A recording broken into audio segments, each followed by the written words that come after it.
physiquement à Perpignan.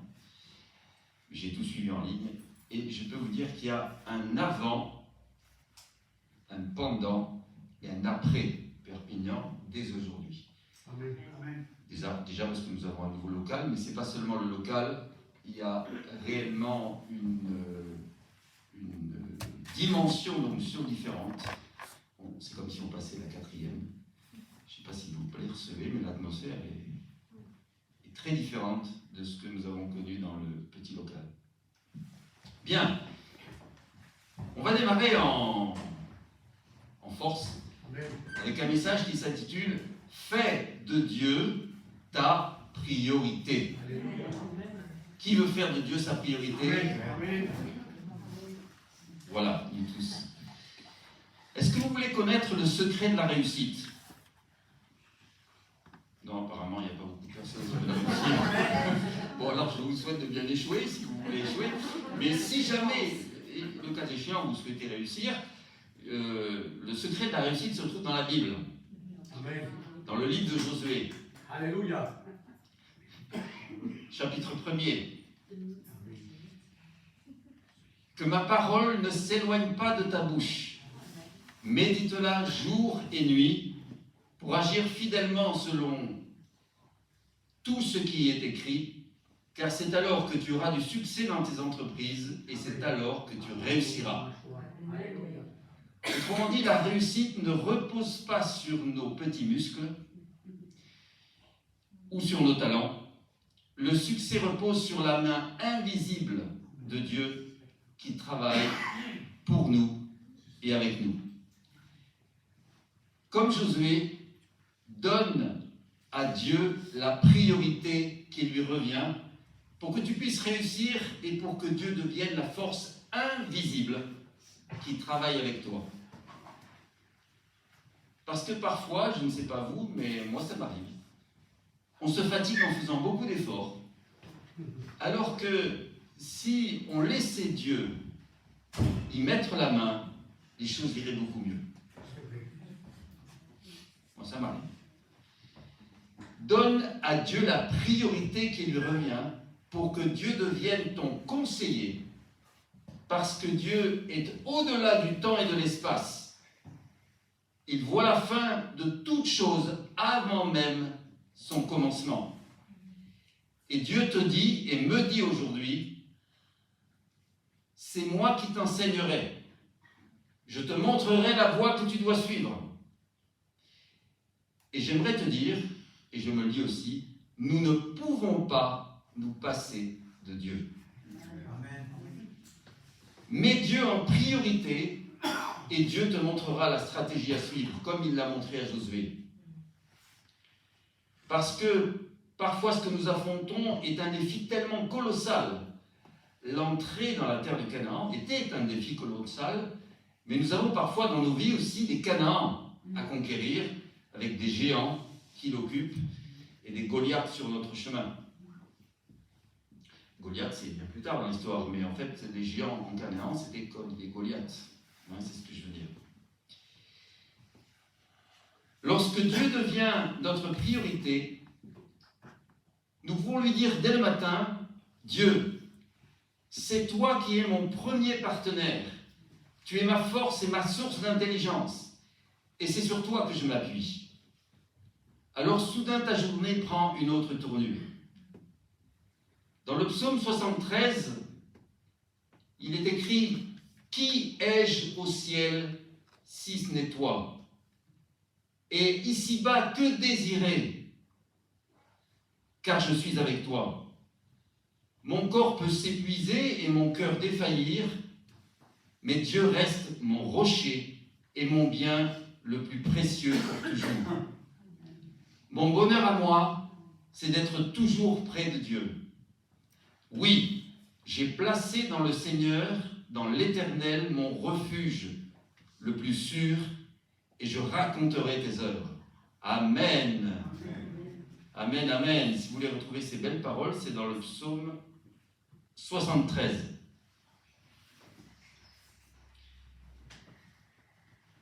Dieu devient notre priorité, non seulement parce qu'on veut obtenir ces bénédictions, mais il faudrait que nous passions de la recherche des bénédictions à la recherche de la personne même de Dieu, à la recherche de l'onction, que nous passions à la recherche de celui qui donne l'onction. Parce que nous comprenons qu'il n'y a nul autre comme lui, il est l'unique. Avec lui et auprès de lui, nous avons tout. Et tout ce qui nous paraît prioritaire aujourd'hui va découler finalement de cette intimité que nous aurons avec Dieu quand nous l'aurons mis à la bonne place dans nos vies. Vous vous souvenez de cette parole que Pierre a répondu à Jésus? Allez, c'est un quiz. Vous avez participé un peu. Qu'est-ce que Pierre a répondu à Jésus quand Jésus a dit aux apôtres, vous aussi, vous voulez m'abandonner? Oui. Pause, blanc. Oui, c'est ça. Allez, vas-y. Oui, nous t'avons suivi et nous avons tout abandonné pour toi. Enfin, c'est un peu dans ce sens. Voilà, c'est dans la même famille que l'esprit se promène. Alors oui, c'est ça. C'est exact. En fait, c'est deux passages qui se ressemblent, oui. Oui, et après? Voilà, à trois, on y arrive. C'est ça. Alors, que se passe-t-il dans notre vie quotidienne? Beaucoup pensent que lorsque Satan attaque, ça vous arrive qu'il attaque? Moi, ça m'arrive. Mais il n'attaque pas longtemps. Il repart la queue basse. Beaucoup pensent que lorsque Satan nous attaque, il nous attaque de manière spectaculaire, un peu comme dans les films. Mais Satan nous attaque d'abord en nous encourageant à ne pas respecter l'ordre divin dans nos vies. Ce n'est pas pour rien que la Bible commence par cette phrase « Au commencement, Dieu créa ». Et de fait, dans chaque journée aussi, il y a un commencement. Et avec ce commencement, la première personne qui devrait apparaître le matin, lorsque nous ouvrons les yeux, c'est Dieu. Au-delà de ce commencement, il y a aussi une fin dans la Bible. Et que dit Jésus à la fin? Je suis l'alpha et l'oméga, le commencement et la fin. Donc, d'un bout à l'autre de la Bible, il y a Dieu. Et d'un bout à l'autre de nos journées, Dieu veut être celui qui équilibre et qui remplit nos journées. Et le travail de sabotage de l'ennemi est de nous emmener sournoisement dans tellement d'occupations et de préoccupations que Dieu est parfois relégué à la deuxième, voire à la troisième, voire à la quatrième place, quand on lui en laisse une, alors qu'en fait, quand Dieu devient notre priorité, il nous communique son intelligence et sa sagesse par un conseil, un murmure dans notre esprit, une petite voix douce, un sentiment profond d'approbation ou de désapprobation. Vous savez ce qu'on appelle le témoin intérieur. C'est un feu rouge, un feu vert ou parfois un feu orange que le Saint-Esprit nous fait clignoter en nous pour nous prévenir. À partir de ce moment d'intimité passé avec lui le matin, Dieu devient le conseiller permanent de ma journée, qui m'accompagne par de doux murmures, par des idées lumineuses. Le Saint-Esprit a toujours des idées lumineuses. Si vous avez une idée sombre, ça ne vient pas de lui. Et ou des idées que d'autres aussi peuvent me suggérer, parce qu'il peut même passer par notre époux ou notre épouse. C'est terrible, le Saint-Esprit. quand le Saint-Esprit vous parle par votre femme ou par votre mari. Des fois même un converti. Ça peut arriver. Allez, je vous raconte une anecdote. Donc, c'était avec Sylvie, nous nous promenions dans la rue il y a quelques années de cela, et on était sur le point de se séparer. Vraiment, ça n'allait pas, le torchon brûlé.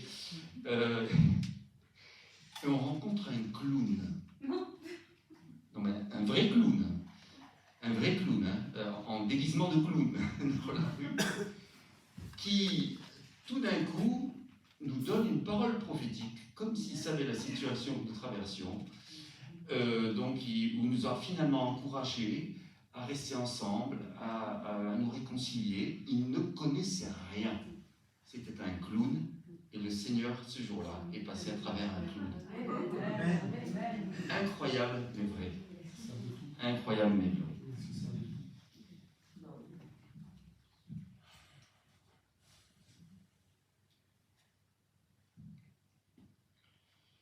Donc, le Seigneur passe des fois par des canaux totalement inattendus. Et tant mieux d'ailleurs, ce n'est pas standardisé. Je reprends le fil du message. À partir de ce moment d'intimité passé avec lui le matin, Dieu devient le conseiller permanent de ma journée. Donc. Et c'est précisément ce que l'ennemi ne veut pas.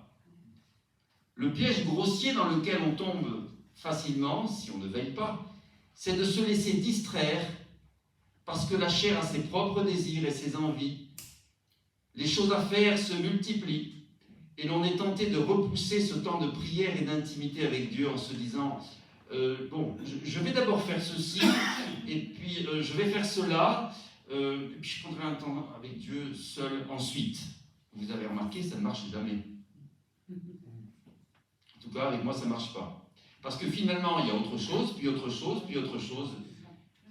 Et le moment d'intimité avec Dieu, il passe à la trappe. Et l'on finit par être tellement occupé qu'on ne prend même plus le temps de s'arrêter pour prier.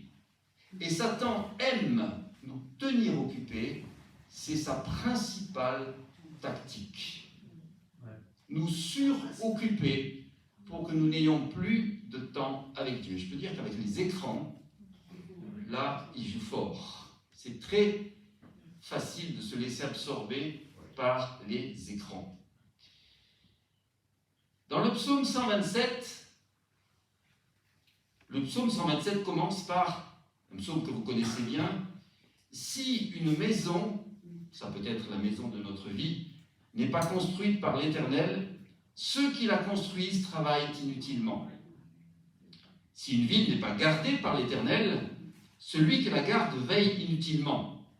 C'est inutilement que vous vous levez tôt et que vous vous couchez tard et que vous mangez un pain gagné avec peine, car il en donne autant à ses bien-aimés pendant leur sommeil. Waouh! Soyons les bien-aimés de Dieu. Nous pensons parfois que la réussite de notre vie chrétienne réside dans la multiplication des tâches à accomplir, dans une sorte d'activisme, alors qu'en fait, le succès réside essentiellement dans notre capacité de nous décharger sur Dieu, en reconnaissant que seul, j'en suis pas capable.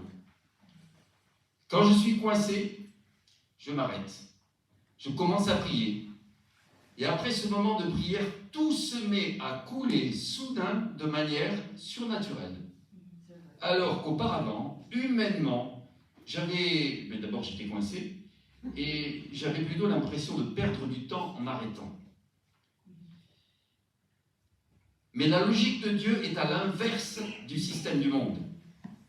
Dans la logique du monde, s'arrêter est une perte de temps. Mais avec Dieu, quand je m'arrête, au contraire, je gagne du temps, parce que je prends de la hauteur. Je vous cite une parole d'un homme de Dieu, je la cite de mémoire. Il n'y a rien de plus urgent que de prier, même quand la situation nous pousse exclusivement à l'action. Il n'y a rien de plus urgent que de prier, même quand la situation nous pousse exclusivement à l'action. Ça ne veut pas dire qu'il ne faut pas travailler, mais lorsque je m'associe d'abord à Dieu, je répète la phrase, c'est pas à Dieu que je demande de m'associer avec moi, à mon projet, à ma vision, à moi. Non, non, non. Je m'associe, moi, avec Dieu, avec sa vision et son projet. Amen. Amen. Hein? Ma vision des choses change et ma force est renouvelée. Pour arriver à cela, il faut d'abord s'associer avec Dieu. Et ce que dit le psalmiste, c'est que beaucoup de croyants s'épuisent pour rien, alors que Dieu en donne autant, et même plus, à son bien-aimé quand il dort. Autrement dit, quand vous prenez un moment de repos, c'est Dieu qui parle là à l'instant, quand vous prenez un moment de repos dans ma présence, je peux vous donner tout ce que vous êtes en train de chercher actuellement avec beaucoup d'efforts. Alors, reposons-nous sur la victoire de Christ et donnons à Dieu la priorité pour qu'il puisse nous accorder sa faveur. Martin Luther disait « Plus j'ai de choses à faire dans la journée, plus je passe de temps en prière le matin. » Plus j'ai de choses à faire dans la journée, plus je passe de temps en prière le matin.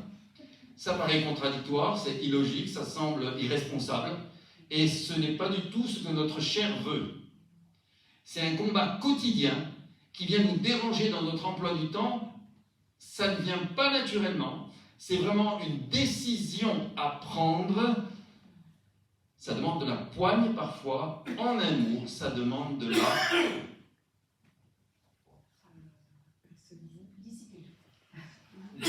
discipline. Et de la persévérance aussi. Qu'en est-il de ma discipline quotidienne? C'est une question qu'on se pose. Hein. Je ne vous demande pas de me répondre à moi, hein. C'est à Dieu que vous apportez la réponse. Quand Paul nous dit de revêtir l'armure de Dieu, vous êtes d'accord avec moi qu'on ne revêt pas une armure à 23 heures? On la met dès le matin. Un bon soldat endosse son équipement avant de sortir. C'est pourquoi j'aimerais vous encourager à faire de Dieu votre priorité. Amen. En sortant du modèle de la prière religieuse, où il faut nécessairement être dans une telle position, en récitant telle prière, etc., dès que vous ouvrez les yeux, le matin, commencez par parler simplement avec Dieu en le remerciant. Alléluia. Merci Père Céleste pour cette journée, pour toutes les bonnes œuvres que tu as préparées d'avance afin que je les accomplisse et que je vais découvrir. Aujourd'hui, je veux mettre mes pas dans les tiens. Amen. Allez-y avec votre cœur, dès que vous ouvrez les yeux. Comment cultiver et entretenir la présence de Dieu en nous? Ce n'est pas parce que tu es né de nouveau que tu baignes en permanence dans la présence de Dieu. Il faut l'entretenir. Paul nous y invite dans la lettre aux Éphésiens, chapitre 5. Ne vous énivrez pas de vin. Cela vous conduirait à une vie de désordre.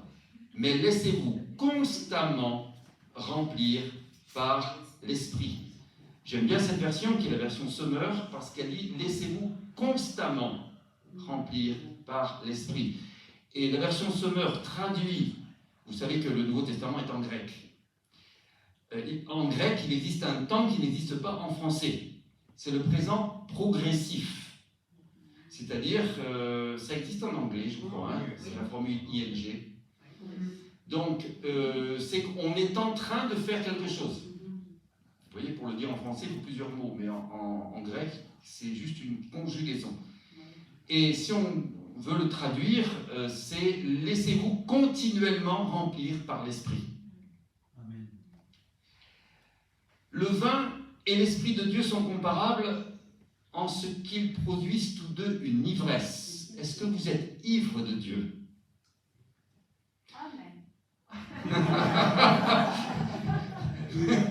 Il y a une alcoolique. Mais de Dieu. C'est bien. C'est bien, on t'encourage à continuer. Amen. Le vin produit une ivresse de la chair, alors que l'Esprit de Dieu produit une ivresse selon Dieu. Et c'est une véritable ivresse que les apôtres ont expérimentée le jour de la Pentecôte. Une véritable ivresse. Lorsque l'on croit que quelque chose est bon pour nous, on va se donner le temps et les moyens de l'acquérir, vous êtes d'accord? On va se décarcasser. La première chose à faire, c'est donc de comprendre l'importance de la présence de Dieu dans nos vies.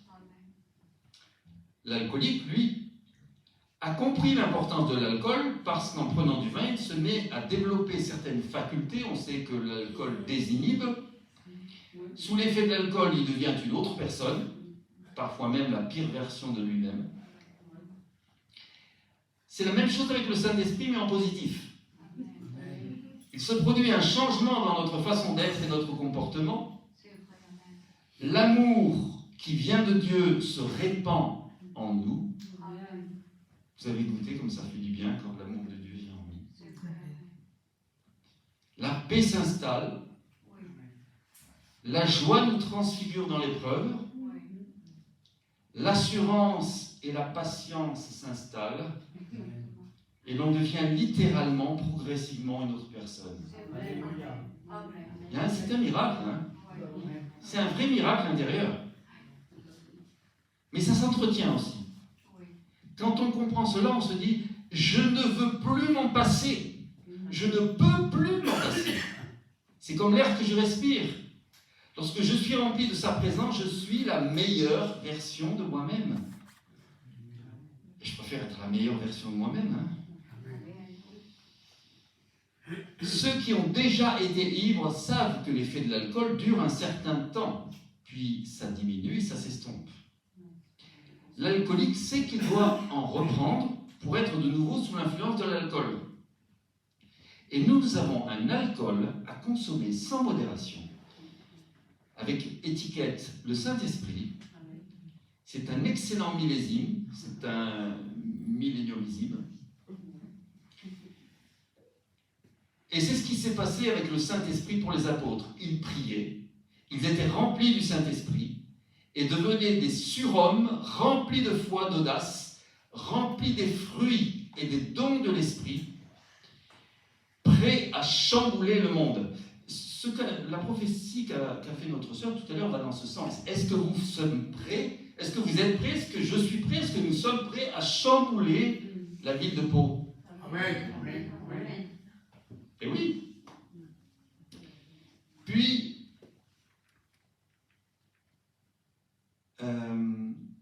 j'ai sauté un mot là, tiens.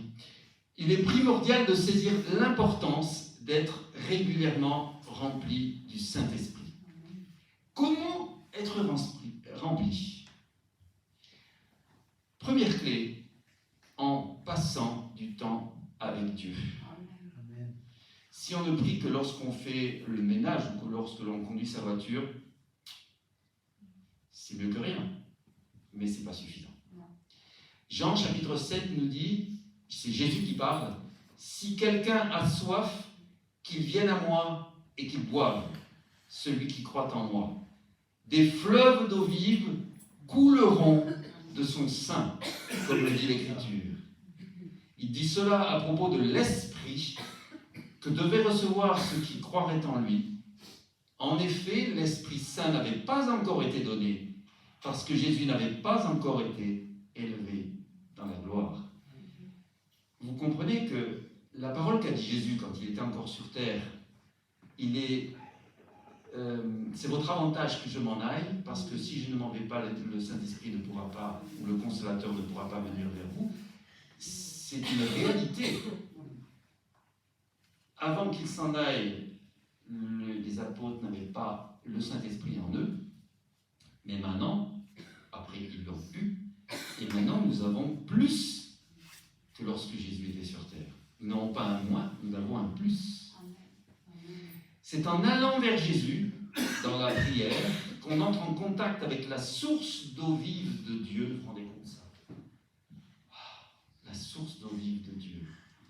Le seul moyen d'être rempli, c'est de passer du temps avec Jésus. C'est là que ces eaux vives vont nous remplir et nous remplir sans cesse. Mais il y a une condition.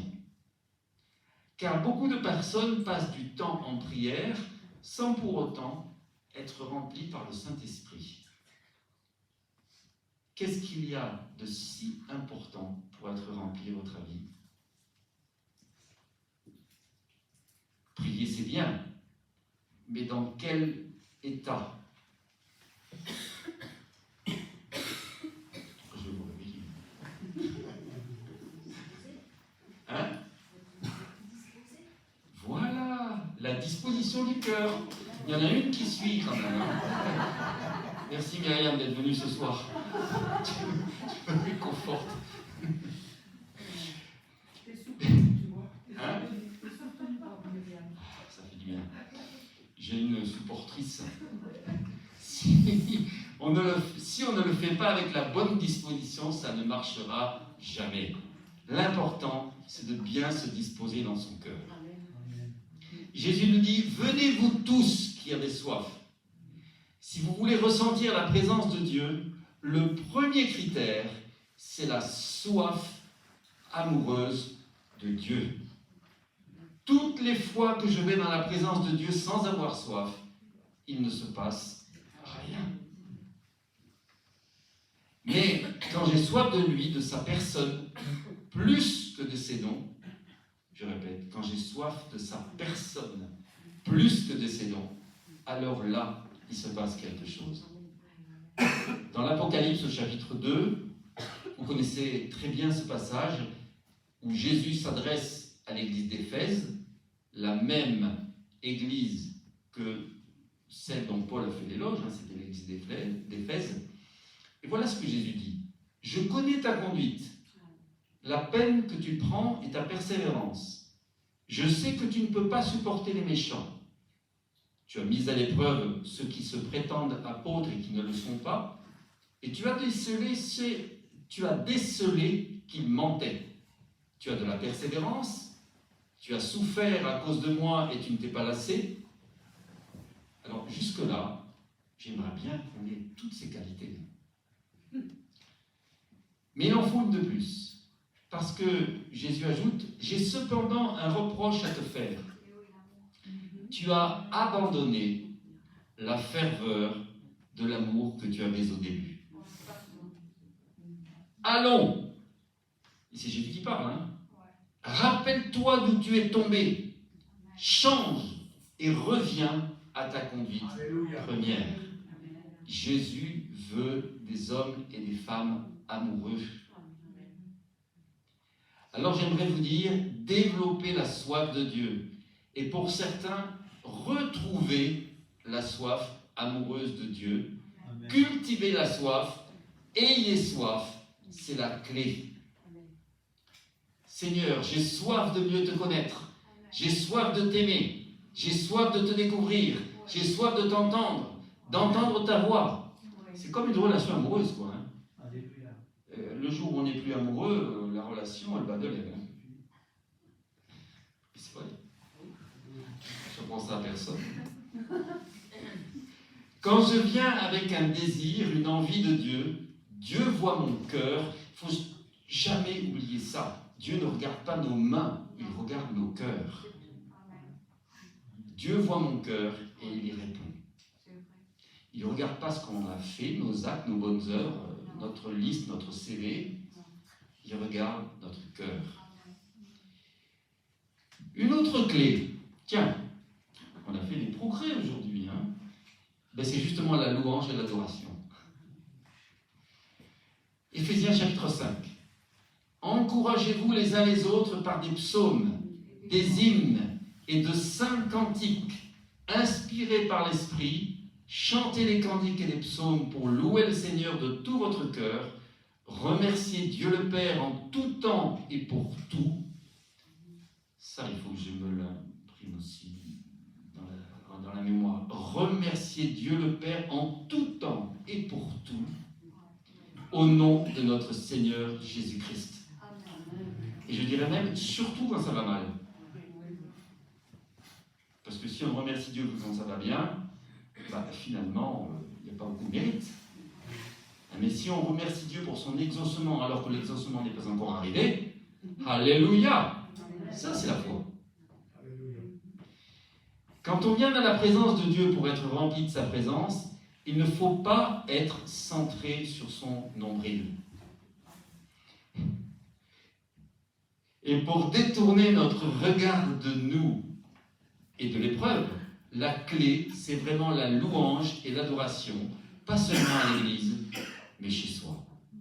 Hein, nous avons maintenant nous pouvons mettre de la musique, donc nous avons beaucoup d'aides sur Internet, sous forme de CD, sous forme de clé USB. Donc, n'hésitons pas. Parce que nous arrivons parfois chargés de problèmes, les yeux fixés sur nous et sur l'épreuve, et nous devons apprendre à nous perdre. J'aime bien cette expression, nous perdre dans l'adoration, comme dans un océan. Seigneur, il n'est plus question de moi. Je veux fixer mes yeux sur toi pour te contempler. Et là, j'adore Dieu, je loue Dieu, je lui donne gratuitement ce temps d'adoration et de louange. Ce mot gratuitement est important. On ne loue pas Dieu pour obtenir quelque chose. On adore Dieu pour qui il est et on le loue pour ce qu'il fait. Amen. Gratuitement. Rien que pour lui. Tu commences comme ça et à un moment donné, tu vas sentir sa présence venir sur toi et sa paix en toi. Amen. Que c'est bon ça. Une autre clé, c'est la prière en langue. Ne négligeons pas ce don merveilleux. Bien sûr, il ne faut tomber ni dans un excès du trop peu, ni dans l'excès du trop. Il y a une juste mesure aussi dans le parler en langue. Mais ne le négligeons surtout pas.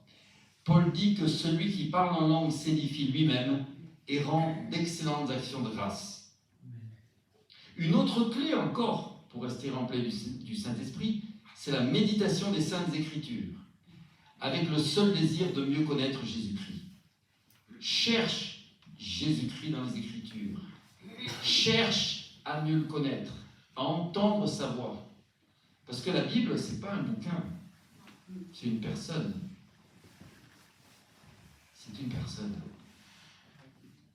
La parole de Dieu, c'est Jésus-Christ lui-même. Et tu commenceras à vivre la plénitude des eaux de l'onction, des eaux E-A-U-X, de l'onction, de la présence du Saint-Esprit qui te remplit. Une autre clé, et c'est peut-être la dernière, pour ce soir en tout cas, ça peut être le jeûne. Alors là, c'est tout un enseignement, donc je ne vais pas le faire ce soir, mais surtout que votre jeûne soit toujours conduit par le Saint-Esprit. Amen. Un jeûne qui n'est pas conduit par le Saint-Esprit est un jeûne charnel et devient vite religieux. Mais un jeûne avec le Saint-Esprit est quelque chose qui va vous remplir et vous nourrir. Alors j'aurais beaucoup de choses à dire, on verra ça une autre fois, sur le jeûne, parce qu'il y a aussi beaucoup d'incompréhension à ce sujet. Et donc je passe tout ça, je passe, même si j'aurais envie de vous le partager. Je voudrais vous indiquer un petit critère.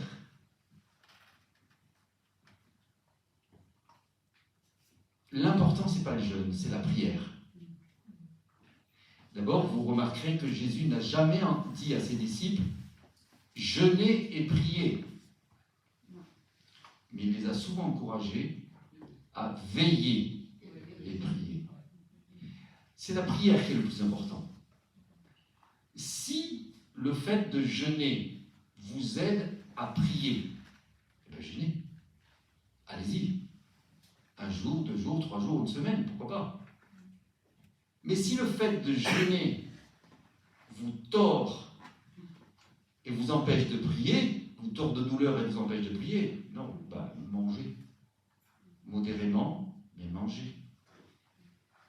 Donc vous voyez, une question de... En tout cas, moi, c'est le critère que j'applique. C'est une question de modération et d'équilibre. Pour certains, à certains moments, le jeûne est la solution. Pour d'autres, pas du tout. Hein? Ne faisons pas du jeûne un acte héroïque. Il n'en a rien à faire, le Seigneur. Il n'en a rien à faire. Ce qu'il veut, c'est que notre cœur soit plus proche du sien. Amen. Mais parfois, le fait de jeûner, ça nous aide. Et il y a des moments où ça m'a aidé à passer un cap, à prendre une décision difficile. Et j'ai pris du temps, j'ai jeûné. Et ça m'a beaucoup aidé. Alors, j'aurais beaucoup de choses à dire sur le jeûne qui sont très intéressantes, mais je voulais juste vous livrer ce petit point. Attention à l'esprit religieux, ne faisons pas d'héroïsme. C'est la prière vraiment qui est le plus important. Et en conclusion, si tu choisis de jeûner, que ce soit toujours conduit par le Saint-Esprit, en gardant en mémoire que ce qu'il y a de plus important, plus que l'action de prier encore, plus que l'action de méditer la parole de Dieu ou de jeûner, c'est la disposition de notre cœur. Ce qui touche le cœur de Dieu, c'est ton cœur pour lui, ta fidélité, ta disponibilité, ton obéissance à sa voix, ton humilité, ta révérence envers lui, ton amour zélé, ton adoration en esprit et en vérité. Et si le jeûne t'aide à vivre tout cela, jeûne. Vas-y, jeûne. Voilà. Je vous ai livré ce que j'avais sur le cœur à ce sujet pour que nous fassions de Dieu notre priorité absolue dans la vie, ce qui ne veut pas dire que nous négligeons notre famille et nous négligeons les frères et sœurs, bien au contraire. Parce que si nous faisons de Dieu notre priorité, si nous alignons notre vie sur lui, tout le reste en découle. Et notre attitude se bonifie. Et c'est là que l'on voit vraiment si on est aligné sur Dieu, c'est quand notre attitude se bonifie dans tous les domaines de notre vie, même s'il nous arrive encore de faire des faux pas. Je ne vous cache pas que ça m'arrive encore, d'être de mauvais caractère. Ça peut arriver, mais on se réajuste tout de suite. Merci Seigneur pour ces moments passés ensemble, pour ta parole. Le plus important, Seigneur, c'est que ce soit toi qui parles à chacun d'entre nous ici. Ce n'est pas moi, ce n'est pas ma parole qui est importante, c'est la tienne qui résonne dans nos cœurs en écoutant ce message. Saint-Esprit, je te remercie parce que tu es le roi non seulement dans cette pièce, mais tu es le roi dans nos vies, tu es le roi dans nos cœurs. Saint-Esprit, nous voulons que tu règnes, nous voulons que tu règnes à chaque instant de nos journées.